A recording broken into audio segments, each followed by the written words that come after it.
السلام علیکم. Welcome to my channel horror and Urdu novels.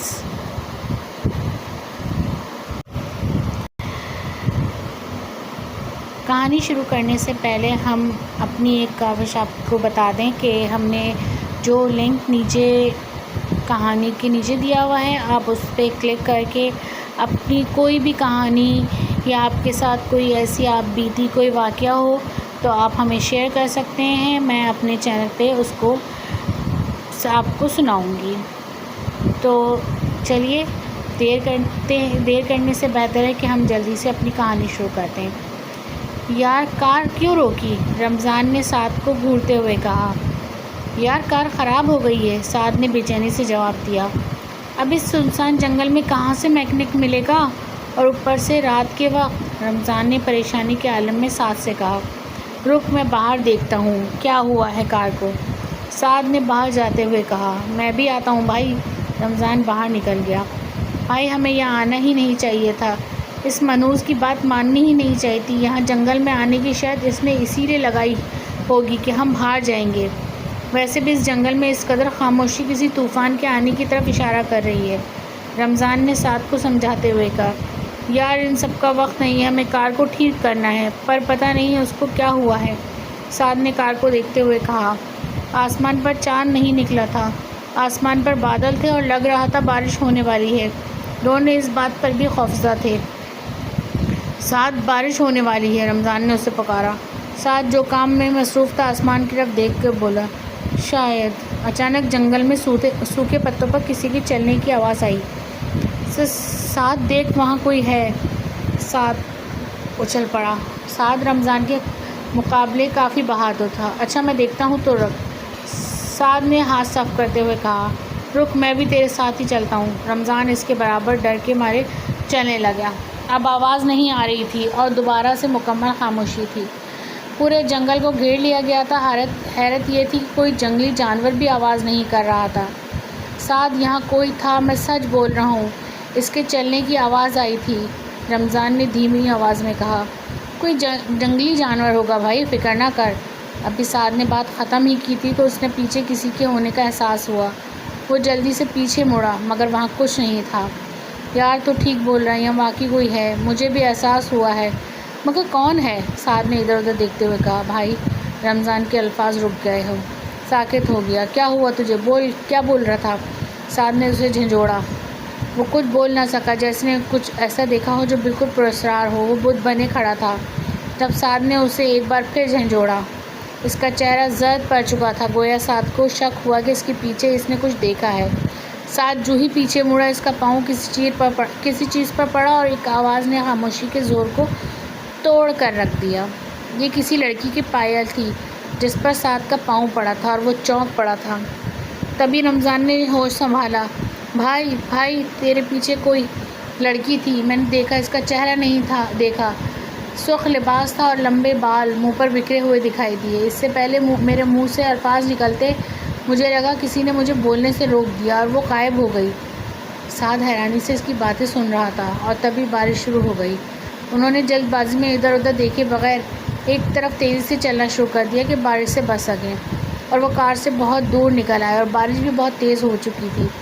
جب بجلی گرجتی تو پورا جنگل اس طرح لگتا ہے جیسے کسی نے درختوں میں برف بھر دی ہو. انہوں نے ایک بڑے پرانے درخت کے نیچے پناہ لی. بجلی اس قدر چمک رہی تھی کہ لگتا تھا ابھی یہ ان پر گر پڑے گی. جب بادل گرجتے تو جنگل کی خاموشی میں ان کی آواز گونج اٹھتی اور پورے جسم میں خوف کی وجہ سے کپ کپی طاری ہو جاتی. دونوں درخت کے نیچے بارش رکنے کا نام ہی نہیں کر رہے تھے. اچانک ان کے کانوں میں دوبارہ وہی آہٹ محسوس ہوئی. اس بار آواز بہت زیادہ تھی اور آواز آہستہ آہستہ قریب آ رہی تھی. رمضان دہشت کے مارے کانپ رہا تھا، جبکہ سعد اس بات کا اندازہ لگا رہا تھا کہ آواز کس سمت سے آ رہی ہے. سعد یار دیکھ وہاں کچھ ہلا تھا، رمضان نے ایک طرف اشارہ کرتے ہوئے کہا. نہیں سن، آواز پیچھے سے آ رہی ہے، ہمیں پھنسایا جا رہا ہے. ہم آگے متوجہ ہوں اور پیچھے سے ہم پر کسی کا حملہ ہو جائے، سعد نے رمضان کو آہستہ سے سمجھاتے ہوئے کہا. مگر رمضان ہچکچاتے ہوئے کچھ نہ کہہ سکا. سعد آہستہ سے آگے بڑھا اور اپنے موبائل کی لائٹ وہاں ماری. جہاں رمضان نے کہا تھا کہ کچھ ہلا تھا۔ وہ چونک پڑا، وہاں ایک کالی بلی تھی جو ان کو گھور رہی تھی۔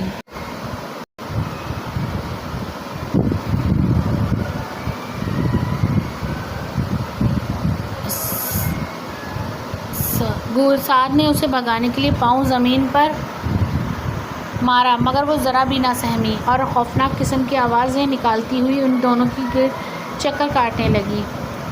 سعد یہ کیا کر رہی ہے؟ رمضان نے کانپتے ہوئے کہا۔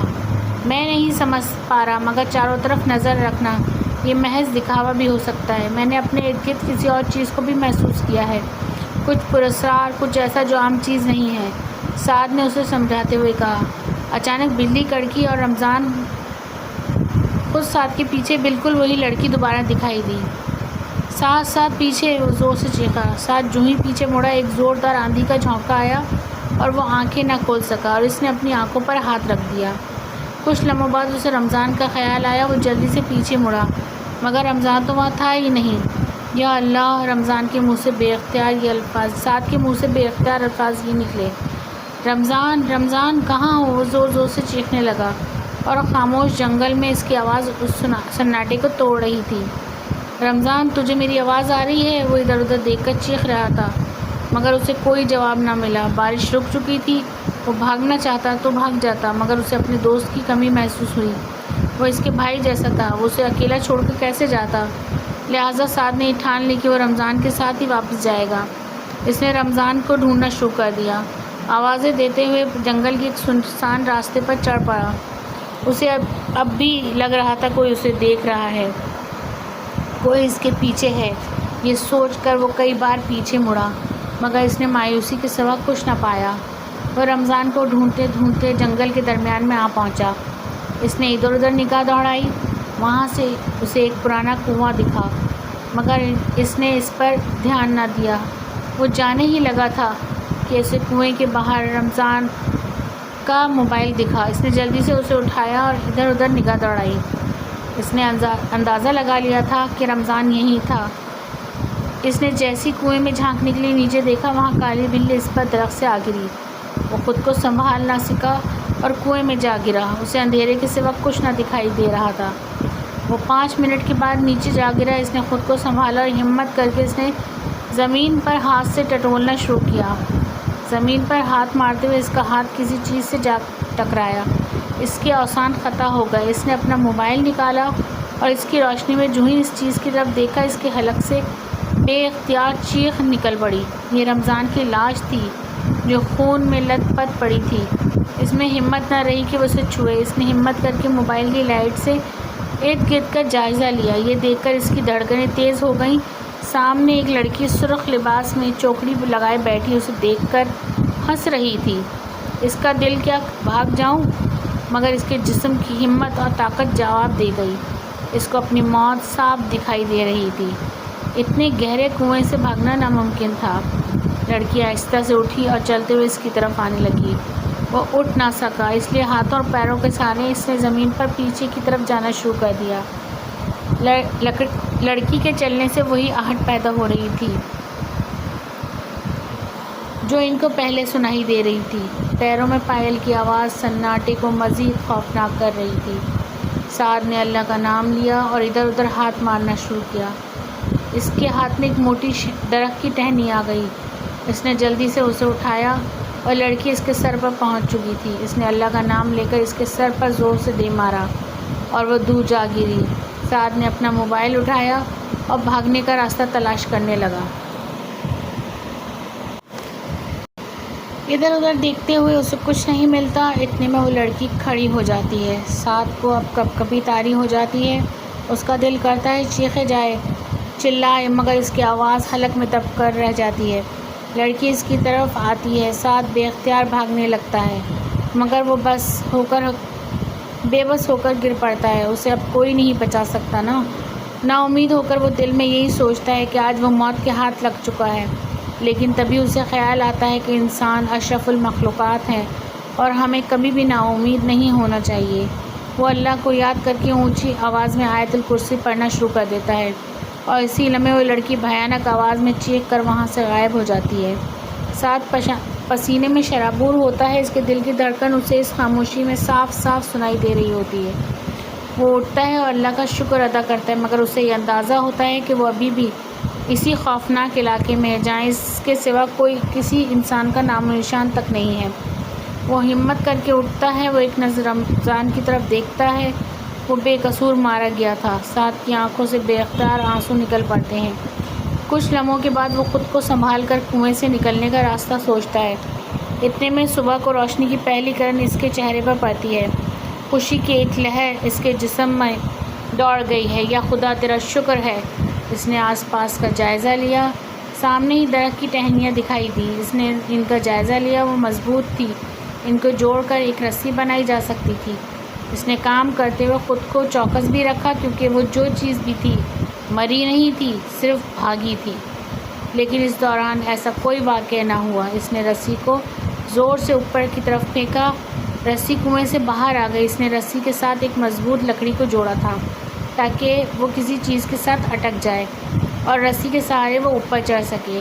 اس نے اوپر رسی پھینک کر اسے کھینچا، گویا رسی کسی چیز کے ساتھ اٹک چکی تھی۔ اس نے اسے زور سے کھینچا، مگر رسی مضبوطی سے اٹکی تھی۔ اس نے اللہ کا نام لیا اور اوپر چڑھنے لگا۔ وہ کافی اوپر چڑھ آیا تھا۔ اچانک اس پر اسی کالی بلی نے چھلانگ لگا دی۔ سعد نے خود کو سنبھالا، مگر بلی نے اس کے ہاتھوں پر پنجے مارے، جس سے اس کے ہاتھ زخمی ہو گئے۔ اس نے ایک ہاتھ سے رسی کو مضبوطی سے پکڑا اور دوسرے ہاتھ سے بلی کو زور سے پکڑ کر نیچے کنویں میں پھینک دیا۔ وہ جلدی سے اوپر چڑھنے لگا۔ اسے اب تک معلوم نہ ہوا تھا کہ رسی اتنی مضبوطی سے کس چیز سے اٹکی ہے۔ اس نے کنویں کے کنارے پر ہاتھ رکھا اور تبھی اسے اوپر رسی پکڑے وہی رات والی لڑکی دکھائی دی۔ اسے یقین نہیں آ رہا تھا کہ وہ اس کے پیچھے پڑ گئی ہے۔ اس نے جلدی سے اوپر چڑھنا چاہا، مگر لڑکی نے اس کے ہاتھوں پر زور سے پیر مارے۔ وہ لڑکھڑاتے ہوئے بچا۔ تو تم کیا چاہتی ہو؟ تم میرے دوست کو کیوں مارا؟ کیا قصور تھا اس کا؟ وہ چیخا۔ لڑکی نے کوئی جواب نہ دیا۔ وہ وحشیانہ انداز میں مسکرا رہی تھی۔ اب کیا کریں؟ سعد سوچنے لگا۔ لڑکی اس کے ہاتھوں پر زور زور سے پیر مار رہی تھی۔ اسے گرانے کے لیے وہ مضبوطی سے پکڑے ہوئے تھا۔ اس نے ایک ہاتھ سے لڑکی کا پیر پکڑ لیا اور اسے زور سے کھینچ کر کنویں میں دھکیل دیا۔ وہ نیچے جا گری۔ سعد جلدی سے اوپر چڑھا اور ایک طرف بھاگنے لگا۔ جس طرح وہ بھاگ رہا تھا، جنگل مزید گھنا ہوتا جا رہا تھا۔ اگر وہ رکنے کا سوچتا تو اتنے میں اس کا بھی وہی حال ہوتا جو اس کے دوست کا ہوا تھا۔ وہ بھاگتے بھاگتے ایک جھیل پر آ گیا۔ پیاس سے اس کا گلا خشک تھا۔ اس نے ارد گرد دیکھ کر جھیل سے پانی پینے کے لیے اس میں دونوں ہاتھ ڈالے، تبھی اسے اس جھیل میں اپنے ٹھیک پیچھے ایک سائے کا عکس دکھائی دیا۔ وہ جلدی سے اٹھا اور پیچھے مڑا، مگر وہاں کوئی نہیں تھا۔ ہر طرف مکمل خاموشی تھی۔ اسے لگا وہ پاگل ہو جائے گا۔ عجیب بات یہ بھی تھی کہ وہ جب سے آیا تھا اس کی گھڑی کا وقت رک گیا تھا، اور کیونکہ یہ ایک جنگل تھا، یہاں جنگلی جانوروں کو ہونا چاہیے تھا، مگر اب تک اس کا ان سب سے واسطہ نہیں پڑا تھا۔ اس نے سوچا وہ کب تک بھاگے گا، مگر کیا کر سکتا تھا۔ اس نے دوبارہ ایک طرف تیز تیز قدم سے چلنا شروع کر دیا۔ اسے سامنے ایک لڑکی دکھائی دی جو نیچے بیٹھی ہوئی تھی، مگر یہ وہ لڑکی نہیں تھی۔ سعد ڈر گیا۔ اسے لگا آج موت اسے نہیں چھوڑے گی۔ وہ بھاگنے والا ہی تھا کہ لڑکی نے اسے آواز دی، رکو، بھاگو مت۔ سعد کے اوزان خطا ہو گئے اور پیچھے مڑا۔ وہ لڑکی بے حد حسین تھی۔ لمبے سنہرے بال، بھوری آنکھیں، سفید لباس، وہ کسی پری سے کم نہ تھی، مگر سعد کو جان بچانے کی پڑی تھی۔ اس نے سوچا اگر یہ بھی کوئی اور مخلوق ہوئی تو؟ اب صحیح سوچ رہے ہیں، میں انسان نہیں ہوں، لڑکی نے کہا۔ سعد کو پسینے چھوٹ پڑے۔ میں تو کچھ نہیں کہا۔ اس کے الفاظ کانپ رہے تھے۔ لڑکی ہنس پڑی۔ آپ کی بات سوچ رہے تھے۔ سعد نے جواب نہ دیا۔ وہ تو مارے دہشت کے کانپ رہا تھا۔ اس نے سوچا بھاگ جاؤں، مگر لڑکی نے یہ بھی بول دیا کہ بھاگنے کی ضرورت نہیں ہے۔ دیکھو، میرا تم سے کوئی واسطہ نہیں ہے، مجھے جانے دو، میں یہاں سے نکلنا چاہتا ہوں۔ سعد نے کانپتے ہوئے حلق سے بمشکل الفاظ نکالے، مگر میں تو آپ کی مدد کرنا چاہتی ہوں اس جنات کی دنیا سے نکلنے میں، لڑکی نے اٹھتے ہوئے کہا۔ دیکھو، دور رہو تم، میں تمہارا یقین کیوں کروں؟ اور تم نے کیا کہا؟ جنات کی دنیا؟ کیا مطلب ہے تمہارا؟ ارے ڈر کیوں رہے ہو آپ؟ میں آپ کو کچھ نہیں کروں گی، لڑکی نے مسکراتے ہوئے کہا۔ تم جو بھی ہو مجھے جانے دو، مجھے تمہاری مدد نہیں چاہیے، تم کسی بھی وقت مجھے مار دو گی۔ اور یہ جھوٹے ڈرامے مت کرو، میرے سامنے نکلو یہاں سے تم۔ سعد نے غصے میں کہا، ٹھیک ہے مگر بچ کر رہنا، یہاں پر برے جنات بھی ہیں، اپنی خیر مناؤ تم بس، میں تو مدد کر رہی تھی تمہاری۔ وہ اٹھی اور غائب ہو گئی۔ اب سعد پھر سے اکیلا تھا، اسے راستہ بھی پتہ نہیں تھا۔ اس انجان جگہ پر صرف اس لڑکی نے اسے مدد کی پیشکش کی تھی اور اسے بھی اس نے سنا دی تھی۔ اف، میں بالکل پاگل ہو جاؤں گا، اس نے زور سے پاؤں زمین پر مارتے ہوئے کہا۔ جانے انجانے میں اس کے پیر کے نیچے کچھ کچلا گیا تھا۔ اس نے پاؤں ہٹایا تو نیچے سے وہی پائل کے 2 ٹکڑے نہ دکھے جو اس نے اس رات والی لڑکی کے ہاتھوں میں دیکھے تھے۔ پائل ٹوٹ چکی تھی۔ یا خدا، اب یہی رہ گیا تھا، اس نے ادھر ادھر دیکھتے ہوئے کہا۔ اچانک اسے پیچھے سے کسی غائبانہ چیز نے زور سے دھکا دیا۔ وہ کئی کلومیٹر دور جا گرا۔ اس کے کان میں کسی نے اتنی خوفناک آواز دی کہ وہ سہم کر رہ گیا اور اٹھ نہ سکا۔ اس وقت وہیں پر وہی لڑکی آ گئی اور اس کے ہاتھ میں آگ کی سلگتی ہوئی مشعل تھی۔ وہ اسے زندہ جلانا چاہتی تھی۔ وہ اس کی طرف بڑھی۔ سعد جلدی سے اٹھا اور ایک طرف راستے پر دوڑنے لگا۔ اسے اپنے پیچھے وہ لڑکی دکھائی نہ دی تو وہ رک گیا۔ وہ ایک درخت کے نیچے رکا تھا۔ اچانک اس درخت سے اس لڑکی نے سعد پر چھلانگ لگا دی اور سعد نیچے زمین پر جا لگا۔ اب اسے اپنی موت بالکل نزدیک دکھائی دے رہی تھی۔ اس نے آس پاس نظر دوڑائی مگر کچھ نہ ملا۔ اس کا جسم اس کے قابو میں نہیں تھا، وہ ہل تک نہیں پا رہا تھا۔ اس نے آنکھیں بند کرنا چاہی تھی، تبھی اس کے سامنے وہ لڑکی دکھائی دی۔ وہ کھڑی مسکرا رہی تھی۔ ہنس کیا رہی ہو؟ مجھے بچاؤ، سعد نے چیخا۔ مگر آپ کو میری مدد نہیں چاہیے تھی، لڑکی ہنس کر بولی۔ اب چاہیے نا؟ بچاؤ، سعد شرمندگی سے بولا۔ لڑکی نے اس سوکھے پتوں میں پھینک دیا اور آگ کی مشعل بھی ساتھ پھینک دی۔ پتوں میں آگ لگ گئی اور وہ اس دوسری لڑکی سے متوجہ ہوئی۔ کیوں بچا رہی ہے اس کو؟ اور تو کیا واسطہ تیرا اس آدمزاد سے؟ میرا کوئی واسطہ نہیں، مگر وہ یہاں غلطی سے آیا ہے، تم اسے اس طرح نہیں مار سکتی، دوسری لڑکی نے جواب دیا۔ آگ سارے پتوں میں لگ چکی تھی۔ سعد کو پسینے چھوٹ رہے تھے، وہ اب مکمل بے بس ہو گیا تھا۔ دوسری لڑکی نے اسی وقت آگ کی طرف دیکھا، وہ آگ بجھنا شروع ہو گئی۔ پہلی والی لڑکی اس کی طرف بڑھی مگر اس سے پہلے کہ وہ کچھ کرتی، اس کی گردن پر زور سے اپنے ناخن مارے اور اس کی گردن سے کالے رنگ کے خون کا فوارہ نکل پڑا۔ وہ چیخنے لگی۔ لڑکی نے سعد کی طرف دیکھا، آگ مکمل بجھ چکی تھی اور وہ سہم کر ایک طرف کھڑا سب دیکھ رہا تھا۔ وہ لڑکی جو اسے مارنے کی غرض سے آئی تھی، وہ خود اس کی نظروں کے سامنے تڑپ رہی تھی۔ آخر وہ وہیں ساکت ہو گئی اور وہ پھر خاک کا ڈھیر بن گئی۔ سعد کے اوسان فتح ہو گئے۔ وہ تو بھاگنے ہی والا تھا مگر اس لڑکی نے اسے پیچھے سے آواز دی۔ شکریہ بولے بغیر بھاگ رہے ہو؟ استغفر اللہ، کس چڑیل سے واسطہ پڑ گیا، سعد نے دل ہی دل میں سوچا۔ اچھا تو میں آپ کو چڑیل دکھائی دیتی ہوں، لڑکی نے طنز کر کے کہا۔ دیکھو تم جو بھی ہو، میں نیلم ہوں، لڑکی نے اس کی بات کاٹ دی۔ اوکے وہی جو بھی ہو، اب جاؤ، مجھے گھر جانا ہے ورنہ بے گناہ مارا جاؤں گا۔ آپ کو یہاں سے صرف میں نکال سکتی ہوں، نیلم ہنس کر بولی۔ تو پھر نکالو، میں مرنا نہیں چاہتا۔ سعد نے اس کی طرف دیکھا، مسکرا رہی تھی۔ آپ یہاں کار سے آئے تھے، اسی راستے سے واپس جانا ہوگا، نیلم نے جواب دیا۔ مگر کار تو خراب ہو گئی تھی اور وہ راستہ جو مجھے یاد نہیں ہے، سعد نے منہ بناتے ہوئے کہا۔ کار ٹھیک ہو جائے گی، چلو میرے ساتھ، لڑکی ایک طرف چلتے ہوئے بولی۔ مجھے مار مت ڈالنا، سعد نے ڈرتے ڈرتے کہا۔ لڑکی اس کی باتوں پر ہنس رہی تھی۔ تم ہو کون؟ سعد نے راستے میں اس سے سوال کیا۔ میں چڑیل ہوں، لڑکی ہنس پڑی۔ سعد چلتے چلتے رک گیا، اس کو پسینے چھوٹ پڑے۔ ارے آپ اتنا ڈرتے کیوں ہیں؟ وہ رہی آپ کی کار، آپ اس میں بیٹھیں اور جلدی سے بھاگ جائیں ورنہ جس کو ہم نے مارا اس کے ساتھ والے ہمیں نہیں چھوڑیں گے۔ سعد نے اچھا بول کر کار کا رخ کیا مگر پھر وہ جاتے جاتے رک گیا۔ شکریہ، اس نے پیچھے مڑ کر کہا۔ کوئی بات نہیں، اگلی بار آئے تو مر کے واپس جاؤ گے، نیلم نے ہنستے ہوئے کہا۔ سعد بھی ہنس پڑا۔ کبھی بھول کر بھی نہ آنا یہاں۔ ابھی یہی باتیں چل رہی تھی کہ اچانک آندھی شروع ہو گئی۔ جلدی جاؤ اور ہاں، اس دنیا کا کسی سے ذکر مت کرنا، نیلم نے اسے کار کی طرف اشارہ کیا۔ وہ کار میں جانے ہی والا تھا کہ کار پر کچھ زور سے گرا۔ سعد نے جب اس طرف دیکھا تو وہ چونک پڑا، یہ رمضان کی لاش تھی۔ نیلم نے اسے کہا، سعد بھاگو۔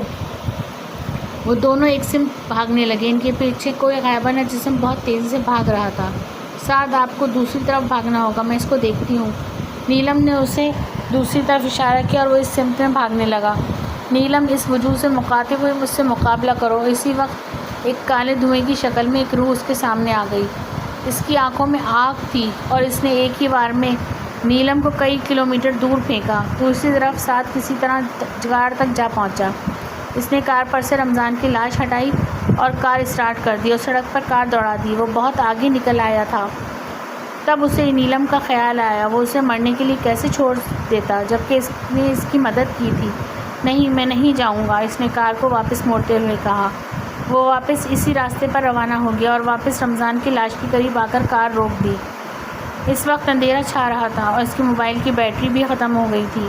وہ اس طرف چلنے لگا جہاں وہ اور نیلم الگ ہوئے تھے۔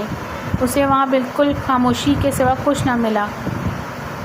اس نے ادھر ادھر نظر دوڑائی۔ اچانک اسے کچھ ایسا دکھا کہ اس کے پیروں کے نیچے سے زمین کھسک۔ سعد کی آنکھوں سے آنسو نکل آئے۔ نیلم سامنے تڑپ رہی تھی، وہ زمین پر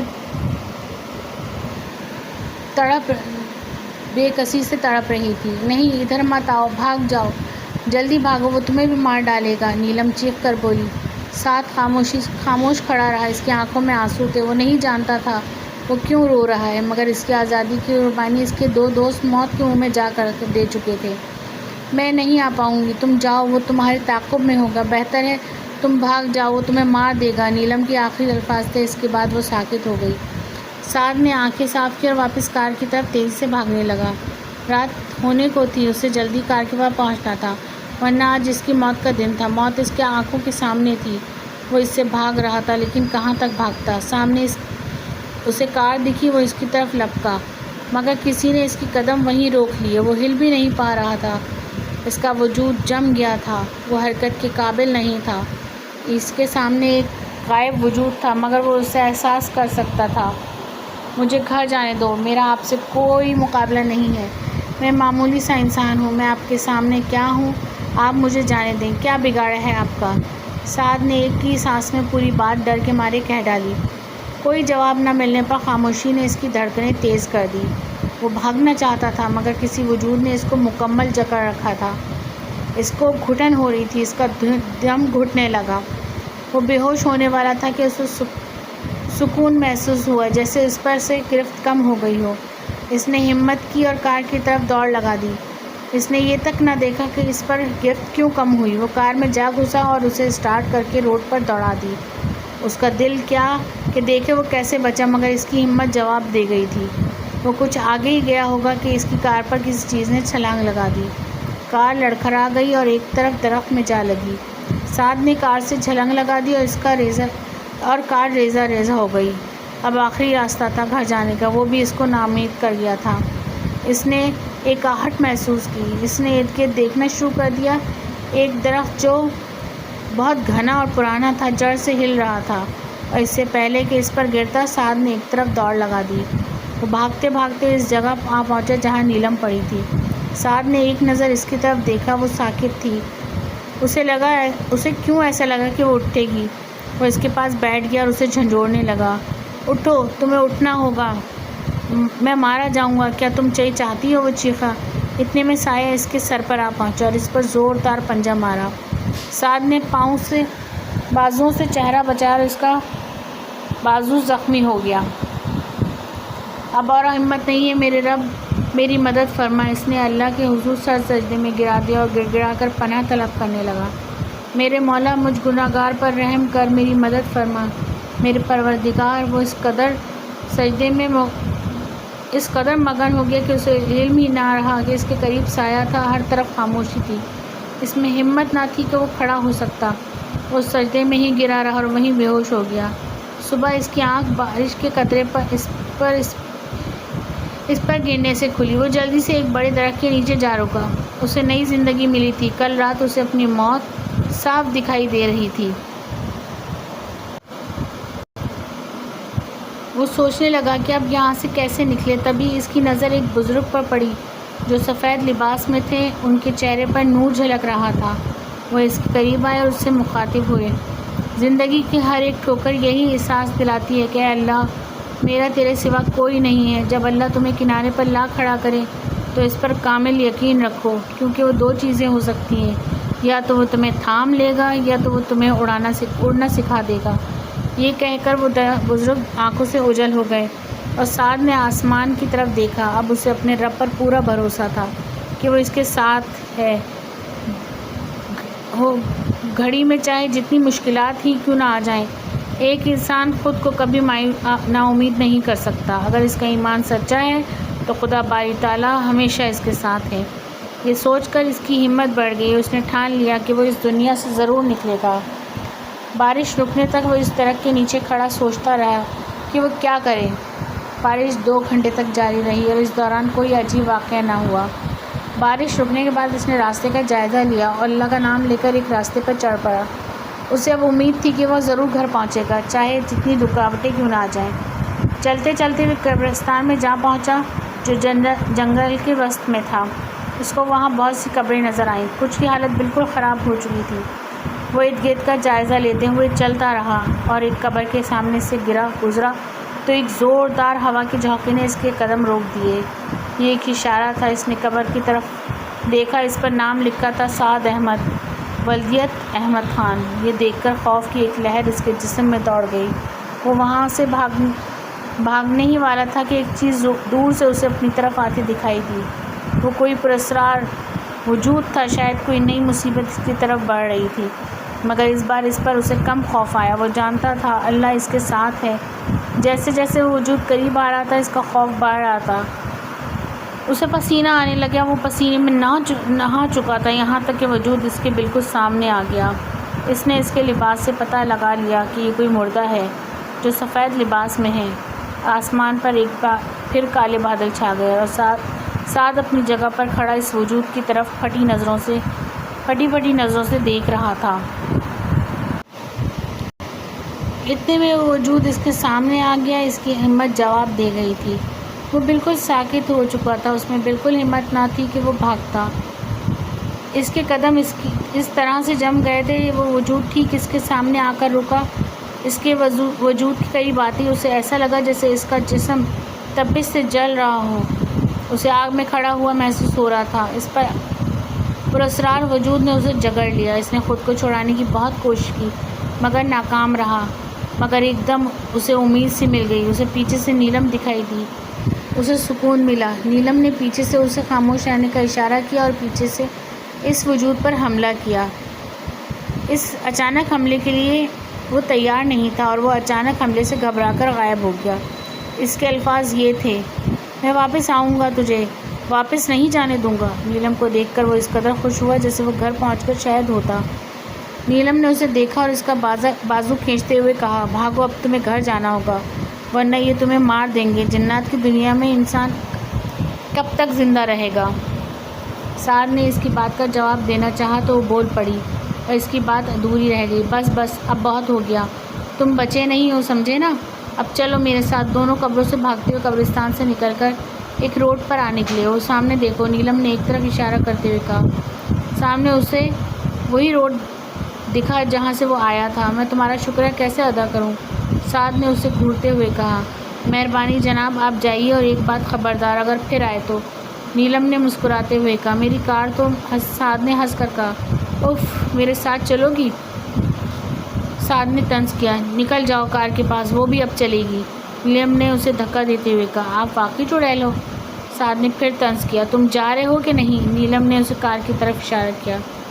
اوہ ہاں، پھر ملیں گے۔ کبھی نہیں، نیلم نے منہ بنا لیا۔ سعد نے کار کی طرف دیکھا۔ اسے امید نہیں تھی کہ چلے گی، مگر اسے اسٹارٹ کیا تو وہ چل پڑی۔ جلدی جاؤ اب، نیلم نے زور سے آواز دی۔ سعد نے خدا حافظ بول کر کار روڈ پر دوڑا دی۔ اسے جانے کی اتنی خوشی نہیں تھی، وہ نیلم سے ملنا چاہتا تھا دوبارہ، مگر اب اگر وہ یہاں آتا تو وہ زندہ نہ بچتا۔ وہ ابھی یہی سوچ رہا تھا کہ ایک زوردار آندھی شروع ہو گئی۔ اس سے کار چلائی نہیں جا رہی تھی۔ اچانک اسے اپنے ساتھ والی سیٹ پر کوئی پرچھائی نظر آئی۔ وہ چیخ مارنے ہی والا تھا کہ پھر وہ رک گیا۔ کمال ہو تم یار، نیلم نے اس پر ہنستے ہوئے کہا۔ میری جان نکل جاتی، تم کیا کرتی رہتی ہو؟ سعد نے اسے گھورتے ہوئے کہا۔ میں آپ کو بچانے آئی ہوں، نیلم نے معصوم انداز میں کہا۔ اوہ، سعد نے ٹھنڈی سانس لی۔ یہ آندھی کیوں منگوا لی؟ سعد نے کار چلاتے ہوئے کہا۔ یہ اس جن نے کیا ہے کہ تم گھر نہ پہنچ سکو، اور میں اس سے نہیں لڑ سکتی، مجھے مار ڈالے گا۔ بس ایک بار اس علاقے سے نکل جاؤ، پھر وہ کچھ نہیں کر سکے گا۔ اوہ، میرے پیچھے کیوں پڑا ہے وہ؟ سعد نے کہا۔ 2 وجہ ہیں، پہلی آپ انسان ہیں، دوسری آپ یہاں سے نکل گئے تو اپنی دنیا میں اس جگہ کا ذکر کرو گے، اور جنات نہیں چاہتے یہ سب، میں کچھ نہیں بولوں گا گھر جا کر، سعد نے کہا۔ مجھے یقین ہے، مگر نیلم کی بات ادھوری رہ گئی تھی کہ سامنے ایک سایہ کھڑا تھا۔ او لو مصیبت! سعد نے نیلم کی طرف دیکھ کر کہا، اسے یقین دلاؤ، تم اس دنیا کا ذکر نہیں کرو گے اپنی دنیا میں۔ سعد نے ڈرتے ہوئے کار سے ایک پاؤں باہر نکالا۔ دیکھیے، مجھے گھر جانے دیں، میں وعدہ کرتا ہوں۔ میں یہاں زوردار آندھی کے جھونکے نے اسے لا کر رکھ دیا۔ میں کسی کو کچھ نہیں بتاؤں گا۔ اسے کوئی جواب نہ ملا۔ سایہ اپنی جگہ سے غائب ہو گیا۔ وہ چلا گیا۔ سعد نیلم کی طرف مڑا۔ نہیں، وہ آس پاس ہے۔ نیلم نے ادھر ادھر نظریں دوڑائیں۔ اچانک سعد پر اوپر سے حملہ ہوا اور وہ اس کے لیے تیار نہیں تھا اور دور جا گرا۔ بھاگو سعد! نیلم چیخی۔ سعد بمشکل خود کو سنبھالا اور سیدھے راستے پر دوڑ لگا دی۔ اس نے اپنے پیچھے اس سائے کا احساس ہو رہا تھا۔ وہ بھاگتا رہا یہاں تک کہ وہ گر پڑا اور سایہ اس کے سر پر آ گیا۔ سعد نے آیت الکرسی پڑھنا شروع کی۔ اس کے سامنے ہی سائے کو آگ لگنے لگی۔ سعد نے جلدی سے ورد جاری رکھا۔ سایہ آگ میں جلنے کے باوجود اس کے پیچھے دوڑ رہا تھا۔ سعد بہت دور تک دوڑا اور وہ کافی دور نکل آیا تھا۔ موسم بالکل خراب ہو چکا تھا اور اندھیرے کی کالی چادر پر ہر شے پڑ چکی تھی۔ وہ جلتا ہوا سایہ اس کے بالکل سامنے کھڑا تھا۔ سعد کی ہمت جواب دے گئی۔ سائے نے آگے جیسی قدم بڑھایا، اس کو جھٹکا لگا اور وہ دور جا گرا۔ سعد نے ہوش سنبھالا اور ارد گرد دیکھا۔ وہ اپنے شہر کا روڈ پہ ایک مسجد کے بالکل سامنے پڑا تھا۔ اس نے اللہ کا شکر ادا کیا، وہ خیر سے اپنے گھر پہنچ گیا۔ اس نے سب سے پہلے سجدہ کیا اور اللہ کا شکر ادا کیا، اور پھر اسے نیلم کا خیال آیا، مگر اب وہ وہاں جانے سے پہلے 1000 بار سوچتا۔ اس لیے اس نے خود کو سنبھالا اور گھر کی طرف چل پڑا۔ اس کے بعد اس نے کبھی اس راستے کا رخ نہیں کیا، کیونکہ جس طرح ہم انسانوں کی دنیا ہے، اسی طرح جنات کی بھی دنیا ہے، اور ان کے کاموں میں دخل دینے سے گریز کرنا ہی بہتر ہے۔ اور سعد کو ان سب سے یہ سبق بھی ملا کہ اللہ سے بڑھ کر کوئی ذات نہیں، وہی ہے جو کسی کو نا امید نہیں ہونے لگتا۔ آپ نے آج کی کہانی سنی، یقیناً آپ کو پسند آئی ہوگی، اور اس میں ہمیں سبق یہ ملتا ہے کہ ایک صرف اللہ کی ہی ذات ہے جو ہمیں بچا سکتی ہے، ہمیں ہر چیز سے محفوظ رکھ سکتی ہے۔ تو ہمیں صرف اللہ کا ہی نام لینا چاہیے اور اللہ کے ہی کلمات جو اللہ نے قرآن میں دیے ہیں وہ پڑھتے رہنا چاہیے۔ انشاءاللہ پھر ایک نئی کہانی کے ساتھ حاضر ہوں گے، تب تک کے لیے اجازت دیجیے۔ اللہ حافظ۔